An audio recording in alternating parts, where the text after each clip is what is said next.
Good morning student. Radio activity, nuclear physics 12 के लिए medical, IT main, IT advance और ये है सेकंड लेक्चर। लेक्चर 1 मैंने अभी कंप्लीट किया है और ये लेक्चर 2 है। काफ़ी इजी टॉपिक है, मॉडर्न फिजिक्स का टॉपिक है। जैसे एटॉमिक स्ट्रक्चर आपने पढ़ा है वैसे ही टॉपिक है। बहुत सारा थ्योरी, बहुत सारा क्वेश्चन। इसके क्वेश्चन बनाने के लिए आप केमिकल काइनेटिक का भी हेल्प ले सकते हैं। Chemical kinetic question, radio activity question exactly same होता है। काइनेटिक भी आपको पढ़ना है फर्स्ट ऑर्डर रिएक्शन, और पूरा रेडियो एक्टिविटी जो होता है या रेडियो एक्टिव डिसइंटीग्रेशन जो है वो फर्स्ट ऑर्डर रिएक्शन फॉलो करता है। Same concept of the half life, same first order equation, same graph, same mean life, सब कुछ सेम है। डिस्कस करेंगे, फिर भी हम लोग क्वेश्चन खूब पढ़ेंगे, खूब करेंगे प्रैक्टिस। स्टार्ट करते हैं। लेक्चर 1 में मैंने रेडियोएक्टिविटी का डिफिनेशन बताया है, कौन कौन एटम रेडियोएक्टिव एलिमेंट है, और जो जो एटम आप पढ़ रहे हैं उनमें से कई एटम का प्रॉपर्टी जो मेडिसिन ऑफ कैंसर में यूज किए जाते हैं, सो वो सब हम लोग डिस्कस कर चुके हैं। अब क्वेश्चन है कि रेडियोएक्टिविटी क्यों होता है, कौन कौन लोग हैं वो तो पता चल गया, अब क्यों होता है। ठीक है, नेक्स्ट पॉइंट। सो हम लोग स्टेबिलिटी ऑफ न्यूक्लियस के बारे में डिस्कस करेंगे।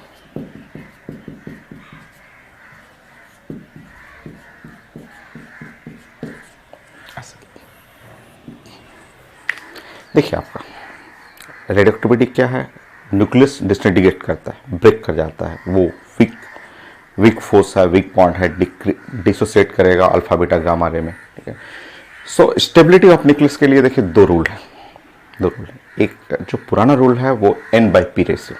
ठीक है, number of neutron number of proton ratio पे n/p रेशियो जानना है, बट मैं अभी बता देता हूँ कि n/p रेशियो गलत रूल है, सही रूल नहीं है। ठीक है, स्टेबिलिटी ऑफ न्यूक्लियस के लिए जो बेस्ट रूल इसके बाद आया था वो mass defect and nuclear binding energy is equal to delta M C square. जो अल्बर्ट आइंस्टाइन का जो इक्वेशन था मास डिफेक्ट को कैसे एनर्जी में कन्वर्ट करना है, वो मेन इक्वेशन है।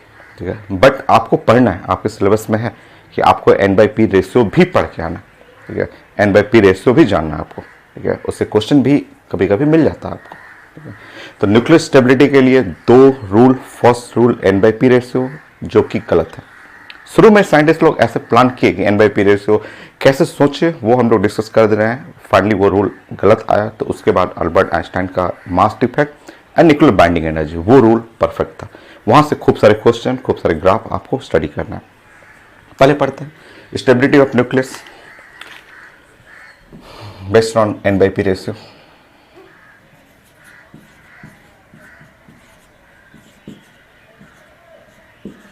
मैं समझा देता हूँ कहाँ से ये लोग सोचा, कैसे साइंटिस्ट लोग ने n/p रेशियो के बारे में सोचा, बट फाइनली ये गलत रूल है। पढ़ना है, सिलेबस में है।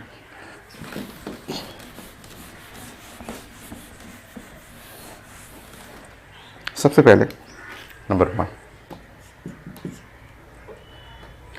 ये आप जानते हैं कि ये न्यूक्लियस जो है, ठीक है, ये न्यूक्लियस जो है वो डिसइंटीग्रेट करता है। आप पढ़े हुए कि न्यूक्लियस ही डीके कर जाता है और डिसइंटीग्रेट करके अल्फा बीटा और गामा रे, ये अल्फा रे में, यहाँ बीटा रे में और यहाँ गामा रे में डिसइंटीग्रेट कर रहा है। ठीक है, so radioactivity is the property of unstable nucleus. ये तो जानते हैं कि न्यूक्लियस ब्रेक कर जाता है, तो radioactivity is property of unstable nucleus.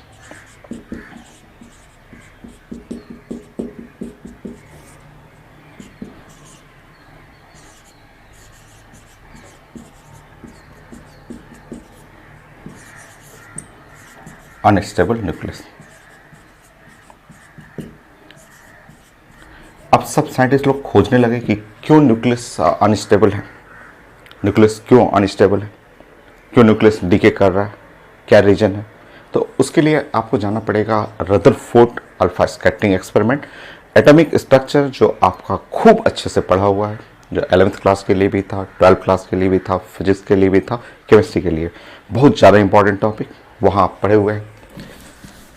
तो वहाँ पे लोग गए और न्यूक्लियस के बारे में स्टडी करने लगे कि न्यूक्लियस क्यों अनस्टेबल है, न्यूक्लियस की स्टेबिलिटी कैसे बनाना है। तो आप पढ़िए, वहाँ से रिवीजन कर लीजिए। सेकेंड पॉइंट, आप जानते हैं कि ये मैंने कोई एक न्यूक्लियस बना दी, ये है न्यूक्लियस। ठीक है, न्यूक्लियस में क्या क्या होता है? तो न्यूक्लियस में है प्रोटॉन है, बहुत सारे प्रोटॉन है, न्यूट्रॉन है, प्रोटॉन न्यूट्रॉन है, बहुत सारे न्यूक्लियस में आप जानते हैं प्रोटॉन और न्यूट्रॉन रहते हैं। ठीक, ये है न्यूक्लियस का रेडियस, यहाँ पे ऐसे बना लीजिए आर। आप पढ़े हुए रेडियस ऑफ न्यूक्लियस आर पढ़ लीजिए।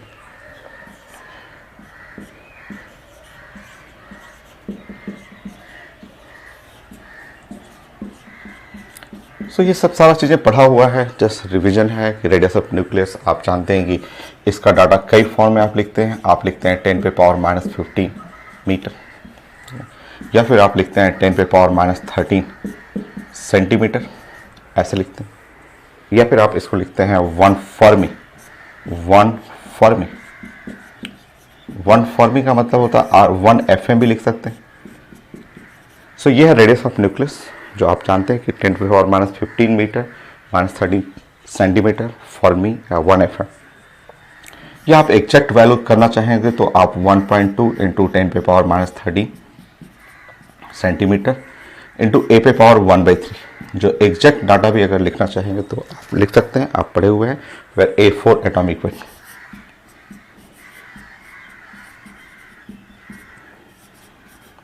ये तो आप जानते हैं, ये एटॉमिक स्ट्रक्चर में पढ़े हुए हैं कि न्यूक्लियस जो है वो रेडियस ऑफ न्यूक्लियस, न्यूक्लियस के अंदर N for neutron, P for proton. P जो है वो प्रोटॉन को रिप्रेजेंट कर रहे हैं,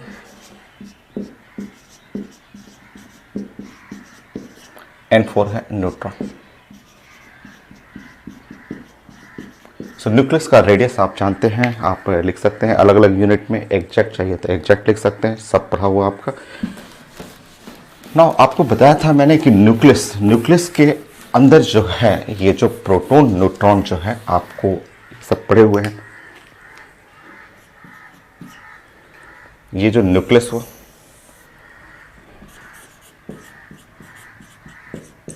यहाँ है प्रोटॉन, यहाँ बहुत सारे प्रोटॉन, न्यूट्रॉन है, ढेर सारे न्यूट्रॉन है, प्रोटॉन भी है, न्यूट्रॉन भी है, ये आप जानते हैं। सो न्यूक्लियस के अंदर हम लोग डिस्कस कर चुके हैं, पहले पढ़े हुए हैं कि इस न्यूक्लियस के अंदर प्रोटॉन में एक फोर्स लगता है और वो अट्रैक्शन फोर्स होता है। वो फोर्स को न्यूक्लियर फोर्स बोलते हैं। न्यूक्लियर फोर्स हमेशा अट्रैक्शन फोर्स होता है। तो प्रोटॉन के बीच में, न्यूट्रॉन के बीच में भी यहाँ पे अट्रैक्शन फोर्स लगता है, the force between a neutron and neutron. और ये प्रोटॉन न्यूट्रॉन के बीच में भी अट्रैक्शन फोर्स लगता है, force between a proton and neutron. सब कुछ पढ़ा हुआ है, सब कुछ पढ़ा हुआ है। ठीक है, कि ये जो तीनों जो है वो अट्रैक्शन फोर्स है बिटवीन अ प्रोटॉन न्यूट्रॉन या न्यूट्रॉन, और इन तीनों फोर्स को न्यूक्लियर फोर्स बोलते हैं। वो साइंस का, पूरे फिजिक्स का, केमिस्ट्री का सबसे स्ट्रॉन्गेस्ट फोर्स डिफाइन किया जाता है, nuclear force of attraction. Please write down. तो ये आज का दोनों लेक्चर तो रिवीजन ही है, आपका पुराने टॉपिक को हम लोग रिवीजन कर रहे हैं।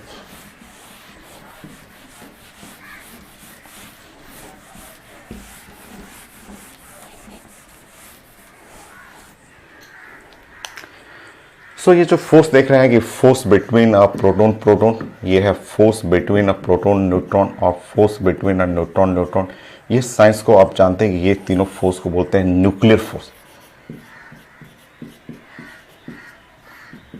ये न्यूक्लियर फोर्स है। न्यूक्लियर फोर्स जो है अट्रैक्शन फोर्स होता है।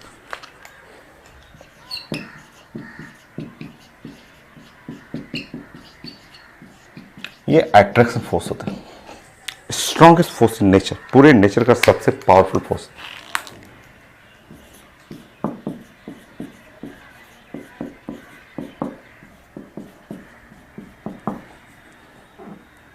इन नेचर का सबसे पावरफुल चार्ज इंडिपेंडेंट फोर्स होता है। चार्ज के ऊपर डिपेंड नहीं करता है। जैसे ये है पॉजिटिव है, न्यूट्रल है, पॉजिटिव न्यूट्रल है, सबके बीच में लगता है। तो यह है चार्ज इंडिपेंडेंट फोर्स। नोट करिए।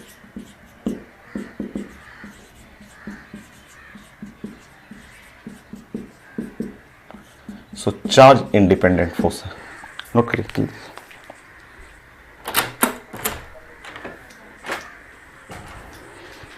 पढ़े हुए इसका रेंज ऑफ न्यूक्लियर फोर्स जो होता है वो radius of nucleus. So range of nuclear force,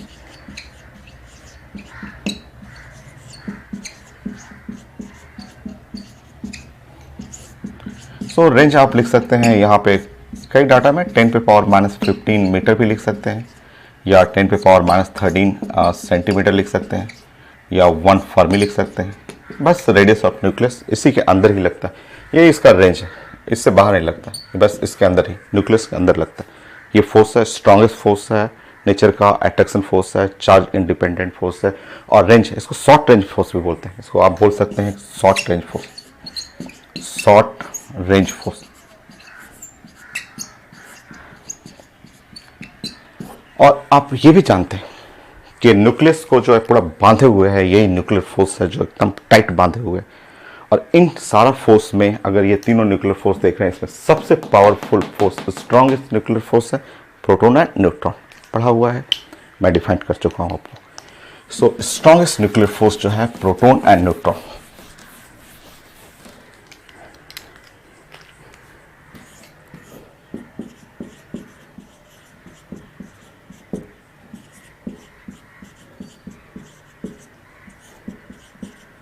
so strongest nuclear force जो है force between proton and neutron, ये सबसे पावरफुल फोर्स है। ये प्रोटॉन और न्यूट्रॉन के बीच में जो फोर्स लगता है, ये सबसे पावरफुल फोर्स है between a proton and neutron, ऐसा। और यही न्यूक्लियस को स्टेबिलिटी जनरेट करता है, इसी के चलते न्यूक्लियस स्टेबल होता है, क्योंकि ये दोनों फोर्स ऐसे पकड़े रखेंगे और न्यूक्लियस बाइंडिंग फेज में रहेगा। ठीक है, तो सब साइंटिस्ट लोग सोचे कि आखिर रेडियोएक्टिविटी जो है वो प्रॉपर्टी ऑफ अनस्टेबल न्यूक्लियस है। न्यूक्लियस ब्रेक कर गया, रेडियोएक्टिविटी आ गई। ठीक है, न्यूक्लियस जब तक स्टेबल है वो नॉन रेडियोएक्टिव है, बट जैसे न्यूक्लियस ब्रेक किया, डिके किया, वो रेडियोएक्टिव हो गया। तो स्टार्टिंग का रूल साइंस में जो एटॉमिक स्ट्रक्चर से ही लिया गया कि एटॉमिक स्ट्रक्चर में आप पढ़े हुए हैं रदरफोर्ड अल्फा स्कैटरिंग एक्सपेरिमेंट, जो है रिप्रेजेंट करता है डिस्कवरी ऑफ न्यूक्लियस। तो न्यूक्लियस के बारे में सब चीज़ पढ़ा हुआ वहाँ पे कि न्यूक्लियस जो रेडियस क्या है, वॉल्यूम क्या है, डेंसिटी क्या है, साइज क्या है, फोर्स कैसा है, तो न्यूक्लियर फोर्स सब चीज़ पढ़े हुए। ये सारा क्वेश्चन है, range of nuclear force, short range force, charge independent force, strongest force, attraction force, और सबसे स्ट्रॉन्गेस्ट फोर्स ये है प्रोटॉन और न्यूट्रॉन। बस सब साइंटिस्ट लोग इसी को लेकर के प्लानिंग बनाए, इसको लेकर के प्लान बनाए ऐसे। अब सब साइंटिस्ट लोग बोले कि देखिए ये साइंस का तो सबसे पावरफुल फोर्स यही है न्यूक्लियस है। सब लोग ऐसे प्लान किए कि ये हम लोग का ये न्यूक्लियस है, न्यूक्लियस में रहता है प्रोटॉन, न्यूक्लियस में रहता है न्यूट्रॉन, और ये दोनों एक दूसरे को अट्रैक्ट करता है। Force between proton and neutron, ये हो गया। ठीक, फिर उन्होंने प्लान बनाया कि अगर number of proton number of neutron बराबर हो, जितने प्रोटॉन हो उतने न्यूट्रॉन हो, तब तो न्यूक्लियर फोर्स सबसे पावरफुल होगा, क्योंकि तीनों न्यूक्लियर फोर्स में सबसे पावरफुल तो यही है। ठीक है, तो ये रूल बना कि if number of proton equal to number of neutrons, so number of protons number of neutrons बराबर हो। अगर प्रोटॉन न्यूट्रॉन का नंबर बराबर हो तब तो सबसे स्ट्रांग फोर्स होगा। प्रोटॉन न्यूट्रॉन का नंबर बराबर, न्यूट्रॉन इक्वल टू प्रोटॉन कर लीजिए, या फिर आप लिख सकते हैं n/p इज इक्वल टू 1।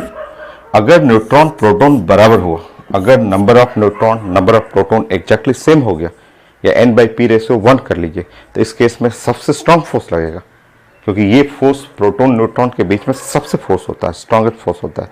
और जब स्ट्रॉन्ग अट्रैक्शन फोर्स होगा तो न्यूक्लियस क्या होगा, मोस्ट स्टेबल होगा। तो ये सब कुछ कैलकुलेशन बनाया गया रदरफोर्ड के मॉडल से, जो आप पढ़े हुए हैं डिस्कवरी ऑफ न्यूक्लियस से। और सही सोचना था, स्टार्टिंग में लोग ने यही सोचा कि न्यूक्लियस आखिर अनस्टेबल क्यों है, तो देखा गया न्यूक्लियस के अंदर न्यूक्लियस को बांधने में हेल्प करता है ये फोर्स। इस फोर्स को न्यूक्लियर फोर्स बोलते हैं, शॉर्ट रेंज फोर्स बोलते हैं। ठीक है, ये सब पढ़ चुके हैं आप।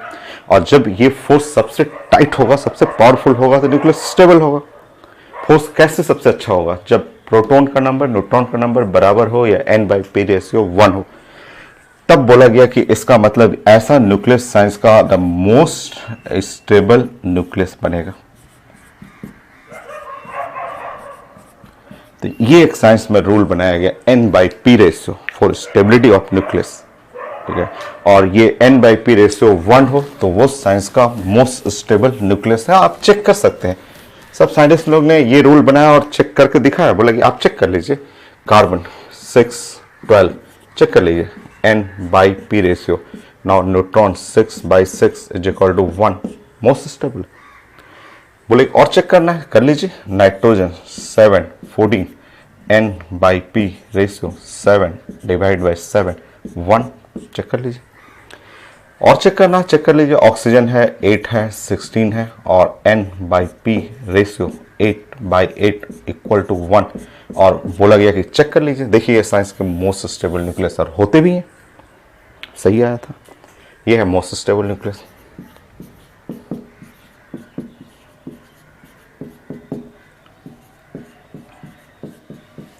तो एकदम सही था, रूल पे तो सही लग रहा है कि आप न्यूक्लियस की स्टेबिलिटी, क्योंकि न्यूक्लियस अनस्टेबल है वो रेडियोएक्टिव हो गया, जो न्यूक्लियस स्टेबल है नॉन रेडियोएक्टिव है।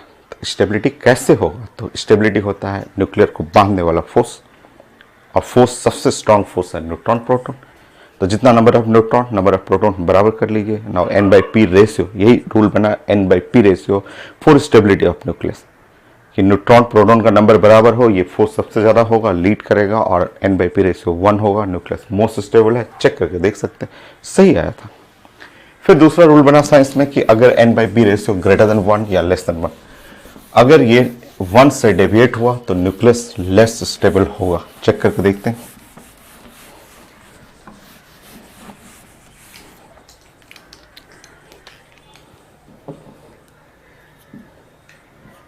Now if N/P ratio greater than 1 या फिर N/P रेशियो लेस देन 1, ऐसा कुछ भी हो, so stability will decrease.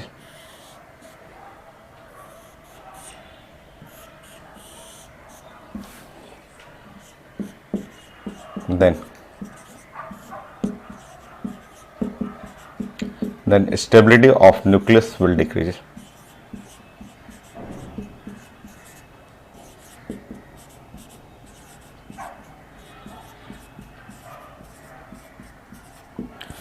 So nucleus का स्टेबिलिटी घट जाएगा।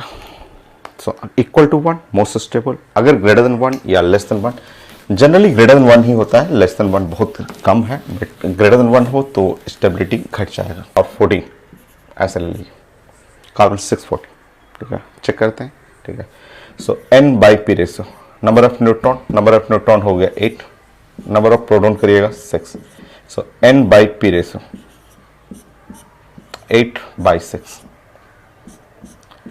4/3, 1.33, सो N/P रेशियो देखिए greater than 1, less stable nucleus होता है। कार्बन 14 जो है वो लेस स्टेबल न्यूक्लियस है, तो कार्बन 614 ये जो है लेस स्टेबल न्यूक्लियस है। आप स्टार लगा सकते हैं, ये रेडियोएक्टिव है, बट रेडियोएक्टिव में इसके हाफ लाइफ बहुत कम होता है, बहुत कम है। रेडियोएक्टिव आप 10th क्लास में पढ़ते थे, कार्बन डेटिंग, यहाँ भी पढ़ेंगे, 12th क्लास में भी मैं डिस्कस करूंगा कार्बन डेटिंग। तो कार्बन डेटिंग में पढ़ते थे कार्बन 14 जो है रेडियोएक्टिव कार्बन है। सो कार्बन 14 आप लिख लेंगे, ये less stable nucleus.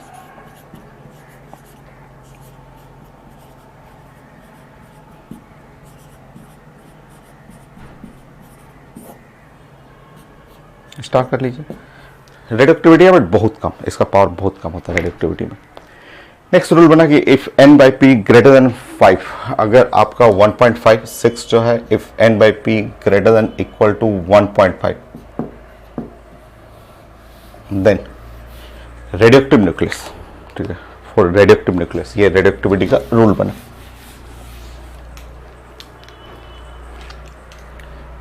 Then nucleus become radioactive.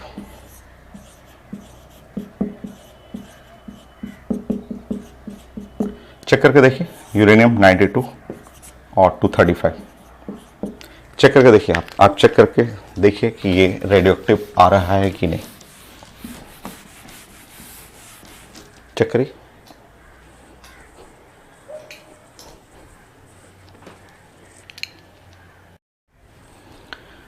आपने कैलकुलेट किया N/P रेशियो करना था, तो आप यूरेनियम में देखिए आपका आप न्यूट्रॉन चेक करेंगे, इसमें से इसको घटाएंगे। सो न्यूट्रॉन 235 माइनस 92, सो न्यूट्रॉन जो है वो है 143, प्रोटॉन जो हो गया वो है 92। सो जब आप N/P रेशियो निकालेंगे सो यहाँ हुआ 143/92, ठीक है। सो 143/92 सॉल्व करके देख लीजिए, 143/92 1.55, सो ये आ रहा है 1.55। तो जैसे 1.55 आ गया सो यहाँ पे N/P रेशियो अगर ग्रेटर देन इक्वल टू 1.5 हो गया तो ये न्यूक्लियस जो है रेडियो एक्टिव न्यूक्लियस हो जाएगा, और वो ट्रू है। आप जानते भी हैं कि ये यूरेनियम जो है 92 और 235, ये न्यूक्लियस जो है वो आपका रेडियो एक्टिव न्यूक्लियस, ये यूरेनियम है जो कि रेडियो एक्टिव न्यूक्लियस हो गया।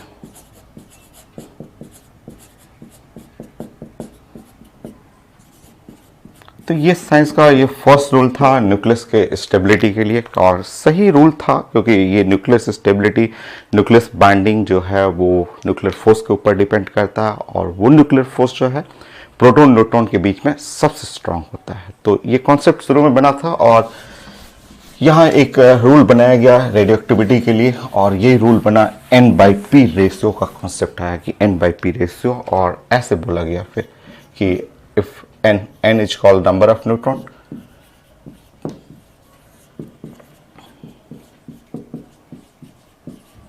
P for number of protons,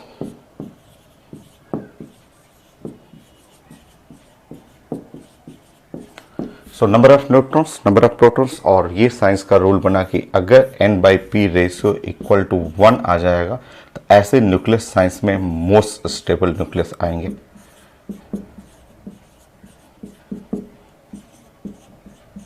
तो ये साइंस का कुछ रूल बनाया गया कि अगर N/P रेशियो इक्वल टू 1 तो ये साइंस में बेस्ट न्यूक्लियस जो होगा वो मोस्ट स्टेबल न्यूक्लियस में आएगा। ये नेक्स्ट रूल बना कि अगर N/P रेशियो अगर हम लोग ग्रेटर देन 1 कर दें या कभी कैलकुलेट कर रहे हैं और N/P रेशियो लेस देन 1, सो ये एक स्टेबल जो होगा, stability of nucleus will decreases. So यहाँ पे लिखा गया कि स्टेबिलिटी घटेगा,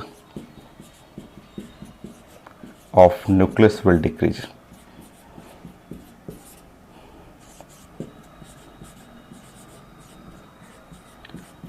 Stability of nucleus will decreases, ये थोड़ा सा रूल बनाया गया स्टार्टिंग में, और रूल का जो कॉन्सेप्ट है वो रदरफोर्ड के मॉडल से लिया गया था जो हम लोग पढ़ चुके हैं। और फिर बोला गया कि अगर N/P रेशियो अगर ग्रेटर देन इक्वल टू 1.5 हो जाएगा तो ऐसा न्यूक्लियस जो है वो रेडियो एक्टिव न्यूक्लियस होगी।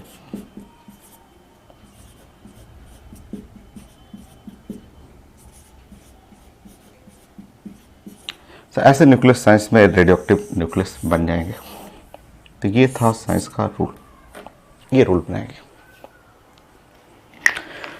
बट मैंने बताया था कि ये रूल जो है शुरू में तो सही लग रहा था कि ये जो कॉन्सेप्ट है न्यूक्लियर फोर्स के ऊपर बना हुआ है, न्यूट्रॉन प्रोटॉन के बीच में सबसे पावरफुल फोर्स लगता है, और सब कुछ सही ही चल रहा था, सब सही एग्जाम्पल चल रहा था। बट जब आप लेट को चेक करेंगे, आप चेक करके देख लीजिए, लेट जो है 82 और 208, आप चेक करके देख लीजिए। आप क्या बोलते थे, आपने लिखा था कि lead is the most stable heavy atom.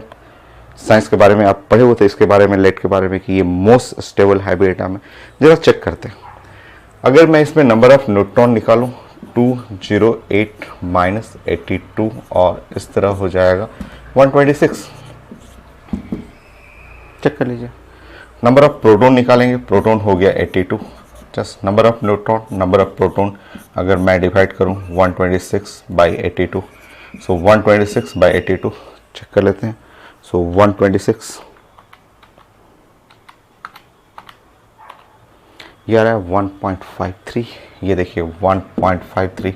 तो इस रूल के हिसाब से इसको तो रेडियोएक्टिव होना चाहिए, बट आप जानते हैं कि lead is a most stable heavy atom, non radioactive atom. तो ये रूल फाइनली रॉन्ग रूल था, कैसे सोचा गया वो जानना जरूरी है कि आप न्यूक्लियस की स्टेबिलिटी के बारे में सोचना है तो न्यूक्लियस की स्टेबिलिटी जो है डिपेंड करता है न्यूक्लियर फोर्स जो कि पढ़े हुए हैं, शॉर्ट रेंज फोर्स है, सबसे स्ट्रांग लगता है न्यूट्रॉन प्रोटॉन के बीच में, और उसी कॉन्सेप्ट से बनाया गया N/P रेशियो का concept.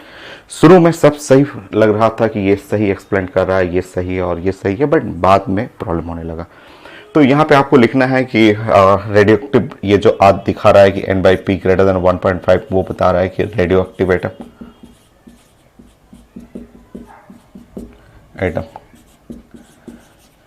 But we know lead is the most stable heavy atom.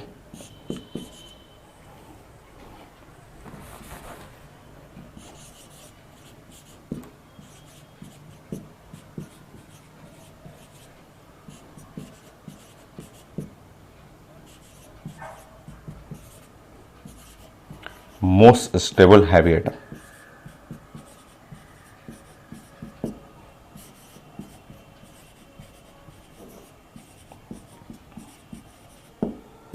सो ये मोस्ट स्टेबल हैवी एटम है। लेड के बारे में हम लोग जानते हैं। So finally N/P ratio not explain the stability of nucleus. Finally ये रूल जो है वो गलत रूल निकला, बट आपका जानना था, आपके सिलेबस में है, मेडिकल के लिए, इंजीनियरिंग के लिए या बोर्ड एग्जाम के लिए जानना था। So finally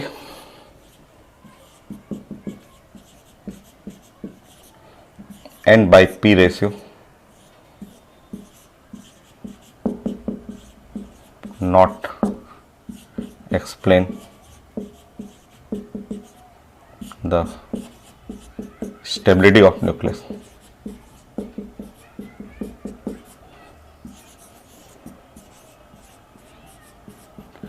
so N/P ratio finally wrong हो गया, ये स्टेबिलिटी नहीं एक्सप्लेन कर पाया। फिर भी क्वेश्चन छोटे मोटे आते रहते हैं, तो आपको जानना है कि N/P रेशियो से कैसे स्टेबिलिटी को रिलेट करना है, बट फाइनली ये रॉन्ग थ्योरी था। तो स्टार्टिंग में जाना था कि न्यूक्लियस की स्टेबिलिटी के लिए शुरू में क्या सोचा गया था। क्वेश्चन बट आते रहता है, छोटा मोटा क्वेश्चन आपको मिल जाएगा, जैसे N/P इज इक्वल टू 1, ऐसे न्यूक्लियस जो होंगे मोस्ट स्टेबल।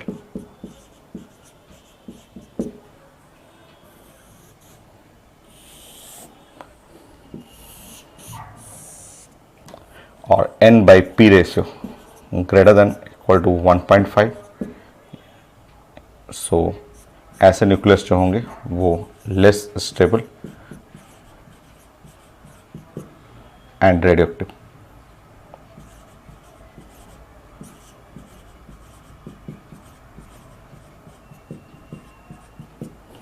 चलिए बता दीजिए, तो मैं जो पूछूंगा बताइए। तो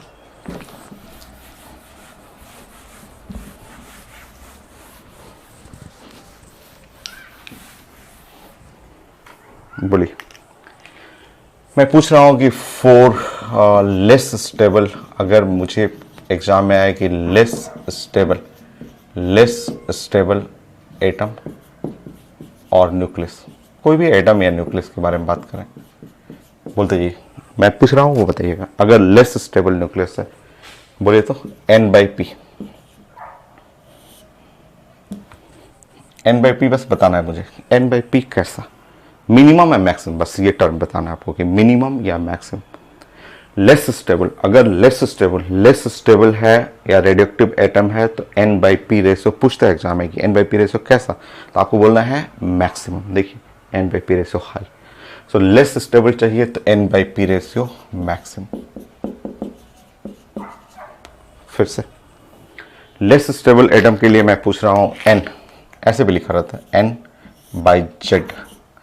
N/Z, Z atomic number, number of proton क्या है, सेम ही चीज है, ये N वही चीज है, ये भी मैक्सिमम। वही Z क्या है, तो एटॉमिक नंबर है।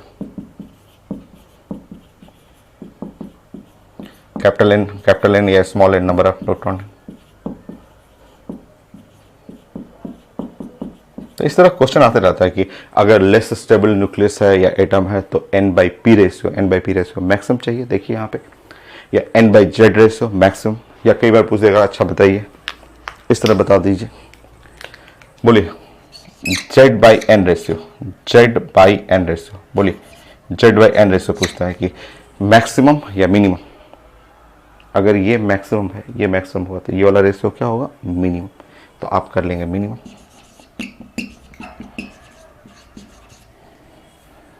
पी बाई एन रेशियो कहेगा, पी बाई एन रेशियो तो मिनिमम। तो इस तरह आप रिलेट कर सकते हैं, इस तरह आप इन चीज़ों को रिलेट कर सकते हैं। जहाँ में आता है कि लेस स्टेबल है, मोस्ट स्टेबल है, उसके लिए प्लान बनाना सीखिए। सो जेड से रिलेट हो जाएगा, पी से रिलेट करना है, एन बाई पी से, एन बाई जेड से, इस तरह रिलेट कर सकते हैं। नेक्स्ट,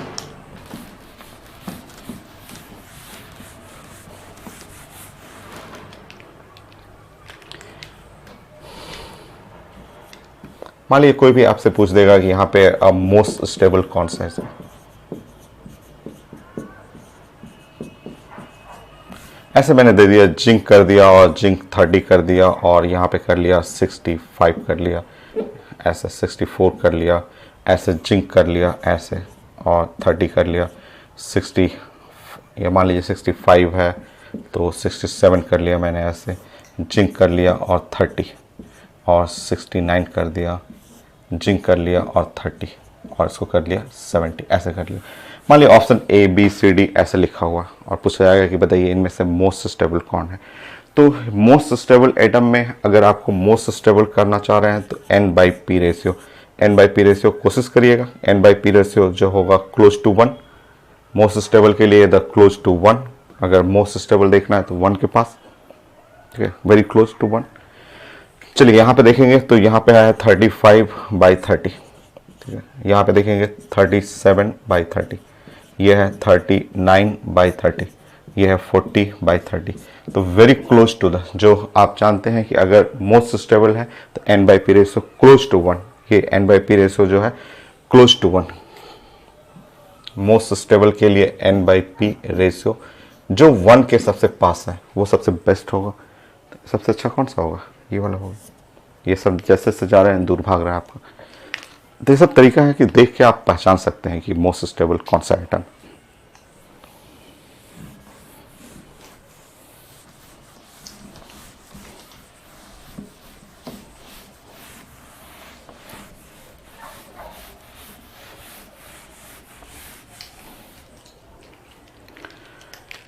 पॉइंट सो आपने बनाया कि एन बाई पी रेशियो अगर 1 है, सो एन बाई पी रेशियो 1 होने पे ये जो होगा वो most stable, so most stable atom, ऐसा एन बाई पी रेशियो 1 होने पे ये मोस्ट स्टेबल एटम हो गया, ठीक है। इसको ग्राफिकल फॉर्म में प्रेजेंट करिए। था एक आईटी एडवांस का क्वेश्चन था, थ्योरेटिकल क्वेश्चन था, बड़ा आसान सा है।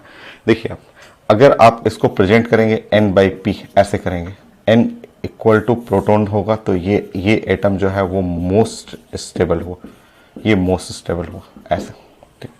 इसको ग्राफिकली अगर आप प्रेजेंट करना चाहें, ग्राफिकली ऐसे प्रेजेंट करना चाहें कि अगर ये मान लीजिए नंबर ऑफ न्यूट्रॉन, ये है number of neutron,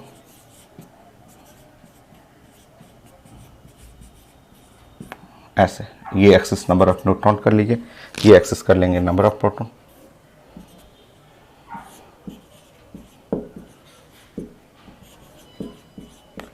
so number of neutrons, number of protons ऐसे कर लीजिए, ठीक है। और अगर आप n by P ratio equal to 1 तो मोस्ट स्टेबल, आप ऐसे भी लिख सकते हैं, p इक्वल टू n भी लिख सकते हैं, एक ही चीज़ है आपका। तो इससे आप रिलेट करेंगे तो देखिए ये y एक्सिस हो गया, ये देखिएगा आपका p equal to n, math से रिलेट करिए, p equal to n most stable के लिए हुआ।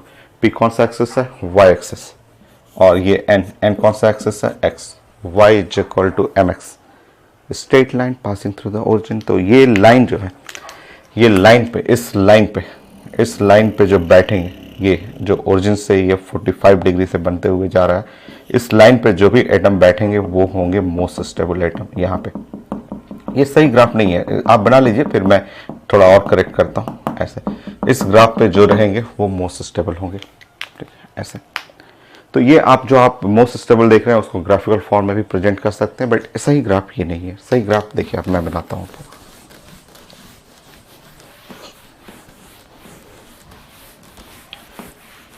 जो करेक्ट ग्राफ है वो ऐसा होता है। सही ग्राफ में करेक्ट ग्राफ जो होगा N/P रेशियो के लिए वो ये है। मान लीजिए नंबर ऑफ न्यूट्रॉन है और नंबर ऑफ प्रोटॉन है। जो correct graph for stability of atom में वो मान लीजिए ये लाइन आप चाह रहे हैं, आपका ये लाइन है 45 डिग्री वाला है, ये 45 डिग्री वाला लाइन है। तो जो करेक्ट ग्राफ है जो स्टेबिलिटी जो रिप्रेजेंट करता है वो रियल ग्राफ ऐसा होगा। ऐसे कर लेंगे, ऐसे जाएंगे, थोड़ी दूर ऊपर जाने के बाद ऐसे बेंड जरूर कर लीजिएगा ऐसे, और बेंड करना है टुवर्ड न्यूट्रॉन। इस लाइन पे, रेड लाइन पे जो लोग बैठा हुआ है, रेड लाइन पे जो बैठा हुआ है वो मोस्ट स्टेबल है। क्वेश्चन है क्यों मैंने बेंड कैसे कर लिया? साइंस का रूल तो ये है, साइंस तो बोलता है कि ये जाने दीजिए straight line passing through the origin, slope 45 degree, angle जो 45 डिग्री है, स्लोप 1 है, तो ये, बट आप ऐसे बेंड करना है, इधर न्यूट्रॉन की तरफ बेंड करना है। लोग बोलते हैं क्यों आप न्यूट्रॉन की तरफ बेंड कर रहे हैं? तो उसका रीजन है, सिंपल सा रीजन। आप जानते हैं पूरे साइंस में सबसे ज़्यादा स्टेबल लेड है, जिसमें यहाँ 82 है, 208 है। यहाँ अगर आप प्रोटॉन देखेंगे तो प्रोटॉन आ रहा है 82, जबकि न्यूट्रॉन जो हो गया वहाँ पे अगर आप घटाएंगे तो 126। सो यहाँ न्यूट्रॉन थोड़ा सा ज़्यादा है प्रोटॉन से। तो जब हैवी एटम हो जाते हैं, जैसे एटम जब आप ऊपर जाएंगे तो ऊपर जाते जाते ऊपर में हैवी एटम मिलेंगे।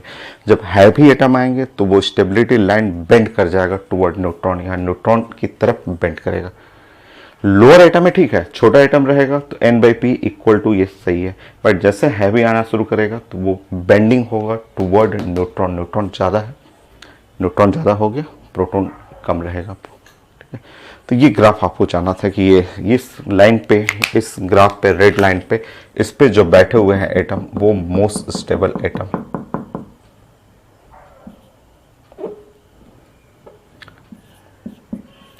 ये स्टेबल एटम का जो ग्राफ है वो रेड कलर लाइन।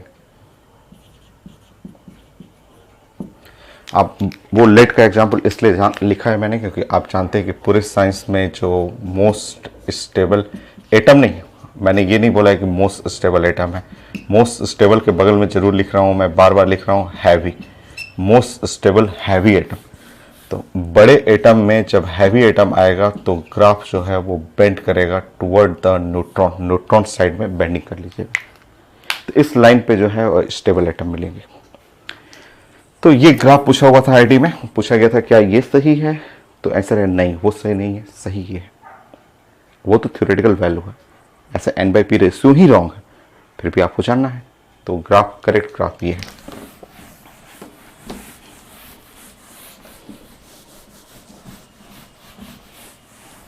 ग्राफ में चेंजेस हो सकता है दूसरे एग्जाम में पूछा जाए तो ऐसे पूछ दे। इस साइड आप लिखना चाहें तो number of proton,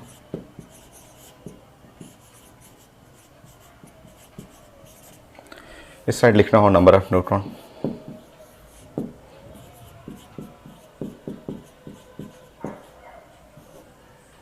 number of protons, number of neutrons. तो हो सकता है ग्राफ आपको पढ़ना हो तो ऐसे कर लीजिए, एंड करना हो तो ये जो लाइन है स्ट्रेट लाइन है, ये है 45 डिग्री बनाते हुए।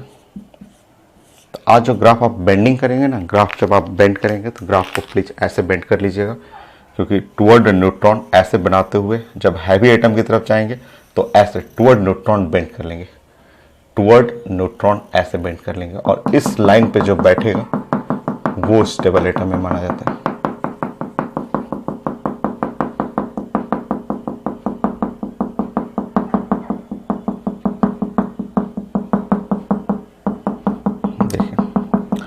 तो ग्राफ आपको समझना होता है कि ये कभी इधर बेंड करेंगे, और अगर एक्सिस चेंज किया तो मैंने ऊपर बेंड करना होगा टुवर्ड न्यूट्रॉन। तो इस लाइन पे जो बैठा हुआ है सब स्टेबल एटम है।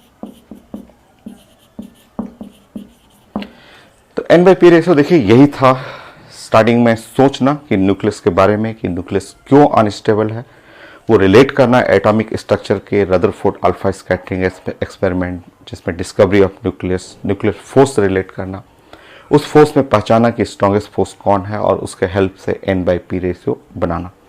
तो शुरू में ऐसा सोचा गया था, बट बाद में पता चला कि ये जो रूल है N/P रेशियो का वो गलत है। बट आपको पढ़ना था, ये 10 पॉइंट आपको जानना था।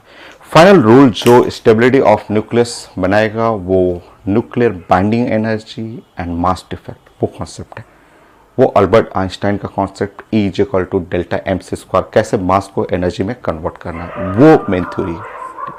तो वो थ्योरी मैं स्टार्ट करता हूं क्योंकि इसमें न्यूमेरिकल जो बनेगा वो उसी थ्योरी से, और बहुत सारा क्वेश्चन, एक नहीं बहुत सारा क्वेश्चन मेडिकल में, एम्स में, आईटी में, आईटी एडवांस, और मैं भी खूब सारा क्वेश्चन प्रैक्टिस कराऊंगा। तो मेन थ्योरी है मास defect and nuclear binding energy. वहाँ ग्राफ भी है, थ्योरेटिकल क्वेश्चन भी है, न्यूमेरिकल क्वेश्चन भी है। मेन रेडियो एक्टिविटी का थ्योरी वहाँ से स्टार्ट होगा। मैं स्टार्ट करता हूँ।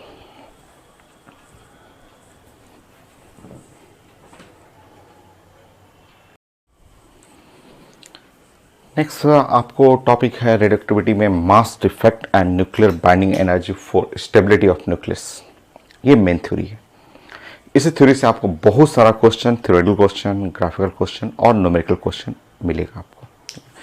तो टॉपिक है हम लोग का mass defect delta M and nuclear binding energy for stability of nucleus, और हम लोग यूज करेंगे इसमें अल्बर्ट आइंस्टाइन का equation E = delta M c², कैसे हम मास को एनर्जी में कन्वर्ट करना है। ठीक है, सबसे पहले है ये, अभी मैं एक छोटा सा डेरिवेशन आपको कर देता हूँ, और वो हर क्वेश्चन का पार्ट है, हर क्वेश्चन में यूज होगा। ठीक है, क्योंकि मुझे mass defect, nuclear binding energy सब मुझे एक साथ पढ़ाना है, तो आज हो नहीं पाएगा।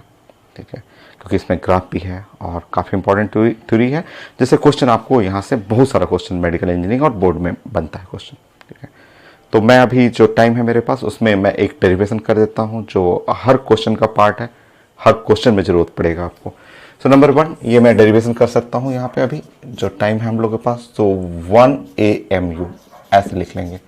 इक्वल नहीं करना है, नाउ इक्विवेलेंट टू 931.5 और मेगा इलेक्ट्रॉन वोल्ट। ये हर क्वेश्चन में यूज होगा। ये जो है जब आप न्यूमेरिकल बनाएंगे तो नियरली हर क्वेश्चन में हम लोग इस इक्वेशन को यूज करेंगे। वो इक्वल नहीं है, 3 लाइन मैंने बनाया है, 3 लाइन का मतलब इक्विवेलेंट टू, आप इसको लैंग्वेज में लिख सकते हैं 1 AMU मास डिफेक्ट जो है वो इक्विवेलेंट टू, इक्वल नहीं, इक्विवेलेंट, ये 3 लाइन का मतलब equivalent to 931.5 mega electron volt energy. ये इक्विवेलेंट टू कहना है, इक्वल टू नहीं। सो इतना एनर्जी, ये आपको स्टेटमेंट रीडिंग करना है।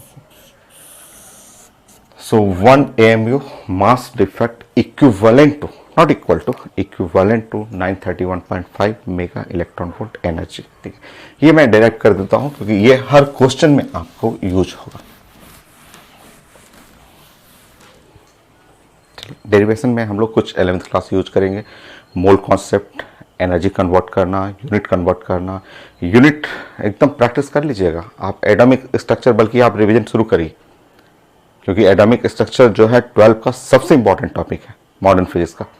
बोर्ड एग्जाम के लिए, इंजीनियरिंग के लिए, मेडिकल के लिए आप उसको पूरा रिवीजन करिए, और उसके रिवीजन से ही आपको इसके क्वेश्चन खूब इजी लगेंगे आपको।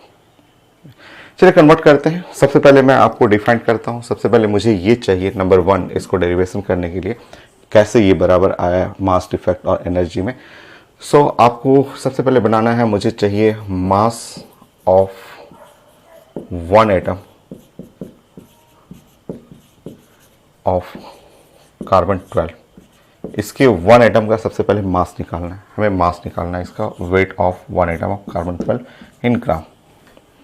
मोल कॉन्सेप्ट, 1 एटम कैपिटल एन कर लीजिएगा, 1 एटम। एटॉमिक वेट कितना है? एटॉमिक वेट है इसका 12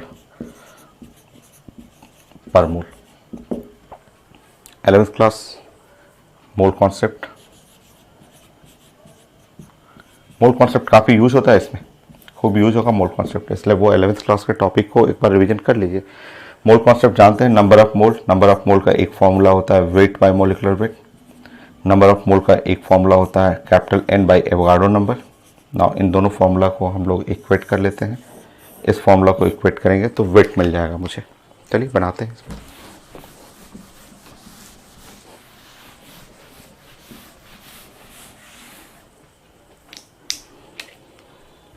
सो हम लोग वेट बाय यहाँ पे मॉलिक्यूलर वेट कर लेते हैं और capital N divide by Avogadro number लिख लेते हैं। इस तरह हमें वेट चाहिए तो weight is equal to capital N molecular weight by Avogadro number. So weight हमें निकालना हो तो कैपिटल N जो है 1 एटम है, ये है 12 हो गया ग्राम पर मोल। आप सबको बताया हुआ था मैंने कि एवोगाड्रो नंबर का वैल्यू 6.023 इंटू 10 पे पावर 23 होता है, बट इसके बगल में यूनिट लिखना जरूरी है। यूनिट लिखना एकदम सही जरूरी है क्योंकि इस टॉपिक में बहुत ज़रूरत पड़ेगा यूनिट का। तो एवोगाड्रो नंबर का यूनिट होता है mole inverse. Mole inverse cut जाएगा। इस तरह वेट 12 डिवाइड बाई 6.023 इंटू 10 पे पावर 23 ये ग्राम हो गया। छोड़ दीजिए इसको, ये ध्यान रखिएगा ये क्या मैंने बताया है।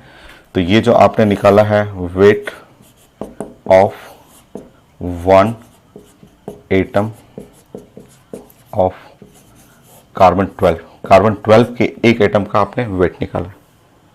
ठीक, नेक्स्ट पॉइंट।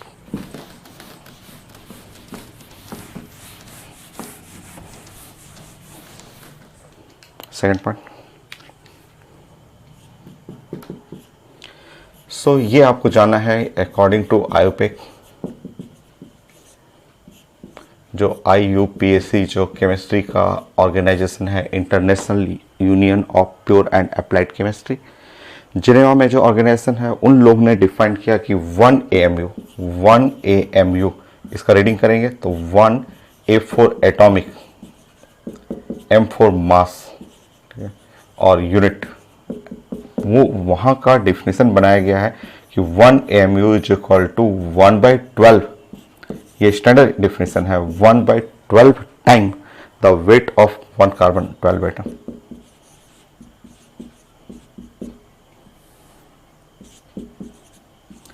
ये उन लोग का डिफिनेशन है कि ये 1 AMU का डिफिनेशन होता है 1/12 time the weight of 1 carbon 12 atom. और वेट तो आपने बना रखा है, तो 1 AMU is equal to 1/12 multiply by वो आपने कंप्लीट कर रखा है 12 डिवाइड बाई 6.023 इंटू 10 पे पावर 23।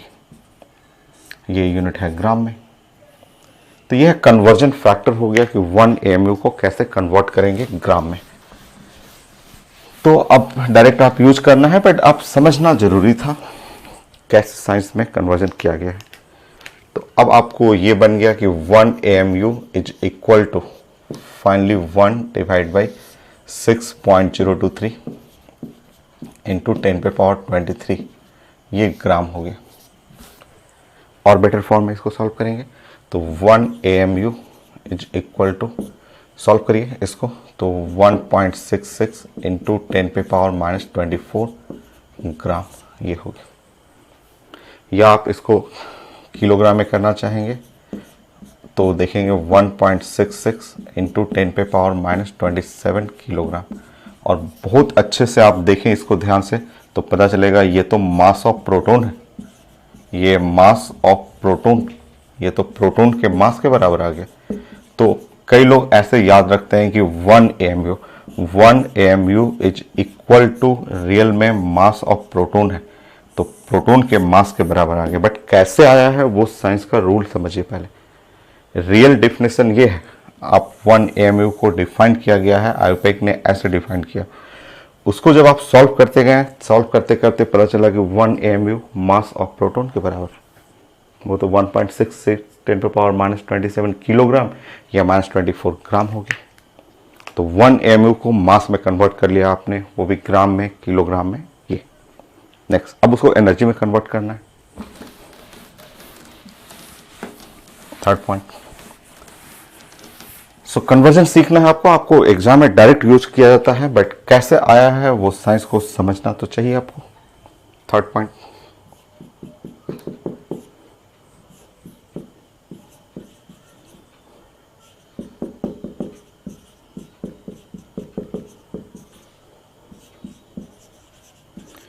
सो जो फेमस इक्वेशन है अल्बर्ट आइंस्टाइन का कि E equal to delta mc²। अब इस जो मास है, जो मास इस 1 mu जो मास है उसको कन्वर्ट कर लीजिए एनर्जी में, तुरंत कन्वर्ट हो जाएगा एनर्जी में। तो एनर्जी, सो मास देख रहे हैं कि 1.66 इंटू 10⁻⁻27, ये किलोग्राम, ऐसा यूनिट रखिए। स्पीड ऑफ लाइट सबको पता है, 3 इंटू 10⁸ करना है, स्क्वायर करिएगा, ये यूनिट आ जाएगा जूल में, ये जूल में आ गया। बट आपको कन्वर्ट करना है मेगा इलेक्ट्रॉन वोल्ट, वो कर लीजिएगा आप। चलिए सॉल्व करते रहते हैं हम लोग।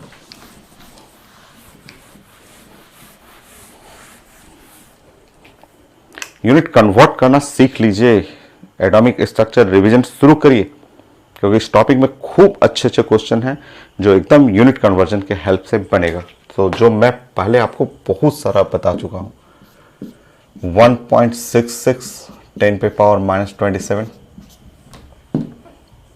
9 16, ये जूल हो गया। सॉल्व करेंगे, 1.66 9, यहाँ इसको घटाएंगे आपको -11, ये जूल हो गया। मुझे इलेक्ट्रॉन वोल्ट में कन्वर्ट करना है। आप जानते हैं, आप पढ़े हुए हैं, 1 electron volt is equal to 1.6 into 10⁻⁻19 joule. ये सब कन्वर्ट करना जानते हैं आप।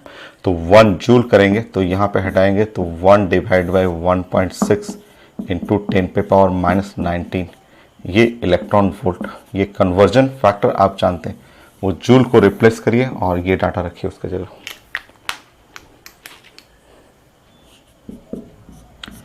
वन 1.66 मल्टीप्लाई बाई 9 10⁻⁻11, नीचे में डिवाइड करेंगे 1.6 और 10⁻⁻19, ये है इलेक्ट्रॉन वोल्ट। हो गया, सॉल्व करिए।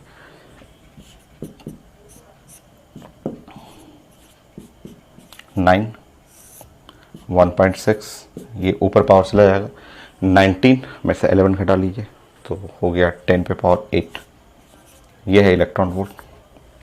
और बेटर फॉर्म में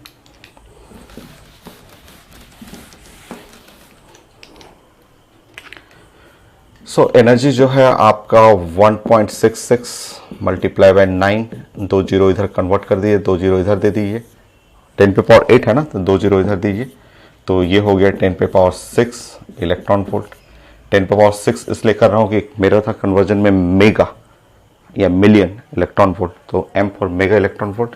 सो एनर्जी हटाएंगे तो एनर्जी हो गया 1.669, ये मल्टीप्लाई करेंगे 166 मल्टीप्लाई बाई 9 डिवाइड बाई 1.6, ये है मेगा। देखिए मेगा हो गया या मिलियन इलेक्ट्रॉन वोल्ट।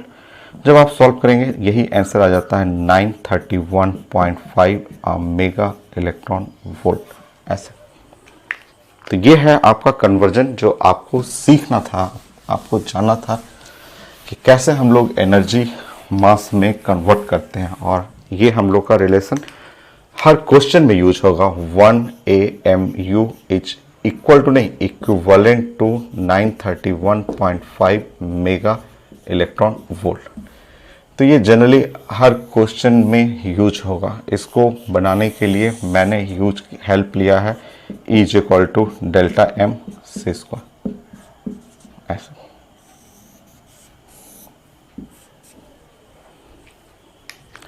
कैसे मैंने कन्वर्ट कर दिया, एक 1 AMU का मीनिंग क्या है और उसको एनर्जी में कैसे कन्वर्ट करना है, ये मैंने सिखा दिया। तो मैं आज इतना तक ही रखूँगा, क्योंकि मुझे mass defect, nuclear binding energy सब एक साथ पढ़ाना है और मुझे बहुत सारे ग्राफ सिखाना है। और नेक्स्ट क्लास मेरा थ्योरी कंप्लीट हो जाएगा mass defect, nuclear binding energy का, और क्वेश्चन प्रैक्टिस करेंगे, बहुत सारा क्वेश्चन प्रैक्टिस करेंगे। बेस्ट क्वेश्चन जितने एम्स के हैं, नीट के हैं, IT मेन, IT एडवांस में तो बहुत अच्छे अच्छे क्वेश्चन आए हुए। तो मैं सारा टाइप का क्वेश्चन मैं प्रैक्टिस कराऊंगा आपको। तब तक आप यूनिट प्रैक्टिस कर लीजिए ना, आप atomic structure lecture 1 lecture 2 complete कर लीजिए, थोड़ा रिवीजन कर लीजिए, क्योंकि यूनिट इसमें बहुत है, इसके न्यूमेरिकल में यूनिट खूब सारा। सो नेक्स्ट क्लास फिर